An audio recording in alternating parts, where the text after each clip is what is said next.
All right, today we're jumping into one of the most intense showdowns in all of ancient literature. We're talking about a story of escalating power, a battle of wills, and some seriously wild supernatural signs. So, let's get right into our breakdown of Exodus chapter 7. Everything, and I mean everything, kicks off with this one simple but world-shattering command. This isn't a polite request. It's an ultimatum, delivered to the most powerful man on the planet. And it's the spark that lights the fuse for everything to come. So here's the wild part. Before Moses and Aaron even walk into the palace, the text actually lays out the whole game plan. And what's so fascinating is that this isn't presented as a list of possibilities, it's a straight-up prediction of exactly how this is all going to go down. Just look at this sequence. It starts with a line that, has been debated for centuries. I will harden Pharaoh's heart. This immediately sets up this incredible tension. Is Pharaoh acting on his own free will, or is his resistance part of a divine script? The text basically says this hardening is the trigger for what comes next, these mighty judgments, all leading to one final goal, a display of power so overwhelming that everyone in Egypt will know exactly who is in charge. This is the roadmap for the entire conflict. So who are the guys tapped for this, let's be honest, this impossible mission? Who's going to walk up to Pharaoh and deliver this message? Well, the text gives us some really specific, almost surprisingly human details. Get this, Moses, the guy who has to be the voice of God in this whole affair, was 80 years old. So we're not talking about some young, fiery rebel here. This is a man who has already lived a very long and complicated life. And his brother Aaron, the one who's going to be his prophet, his spokesman, was even older at 83. I think these details are in there to ground these larger-than-life figures in reality.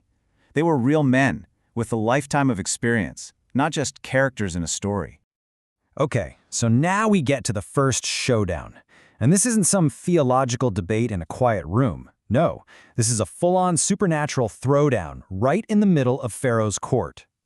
And just like the plan predicted, Pharaoh is not impressed by words. He pretty much scoffs at them and says, "Oh yeah? Prove it." He wants a sign, a miracle, to show that they have any real authority. So Aaron answers the call. He throws his staff on the floor, and right there, in front of Pharaoh and all his officials, it turns into a snake. This is their opening move, a very clear display of the power they're bringing to the table.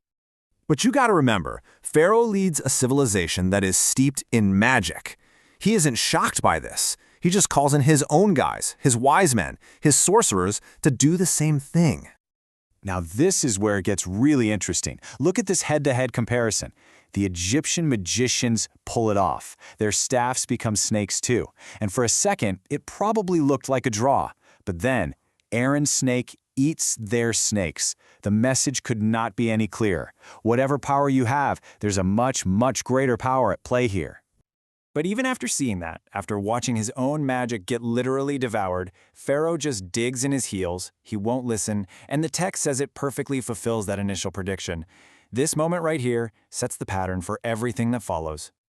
So, if the snake showdown was a warning shot, this next part is where things escalate dramatically. We're moving from a little spectacle inside the palace to a devastating national crisis that's going to affect every single person in Egypt. The next confrontation happens at the most important, most sacred place in the entire country, the Nile River. For the Egyptians, the Nile wasn't just a river. It was their source of life, their economy, their religion. Attacking the Nile wasn't just an environmental disaster, it was an attack on their entire way of life. And look at how total this plague was. When Aaron struck the Nile, it wasn't just the river that turned to blood. It was all the water, in the streams, the canals, the ponds, even the water people had stored in jars at home. The entire ecosystem just collapses. The fish die, and the river starts to stink, completely undrinkable. Now this part is just baffling. Pharaoh's magicians step up again, but instead of trying to fix the problem, they prove they can do it too. They essentially make the crisis worse. You have to wonder, why? Were they just trying to save face? So the fallout from this was just pure, real-world desperation. You can picture it, right? An entire nation of people frantically digging holes in the dirt next to this polluted, bloody river, just hoping to find a little bit of clean water to drink. And this wasn't just a 24-hour thing. The text makes a point of telling us that this national state of emergency, this desperate search for water, went on for 7 full days. So by the time we reach the end of this chapter, a really clear and honestly pretty disturbing pattern has locked into place. It's this repeating cycle of command, defiance, and terrible consequence. You can see the three-step dance pretty clearly here. First, you get the divine command, and it's backed up by a powerful sign. Second, the Egyptians managed to imitate the sign, but they totally miss the point or can't overcome the original source of power. And third, no matter what happens, no matter how bad things get, Pharaoh refuses to give in. And the chapter closes the loop, bringing us right back to that perplexing prophecy from the very beginning: Pharaoh's heart is hard. The battle of the staffs didn't move him, and a nationwide water crisis didn't deter him.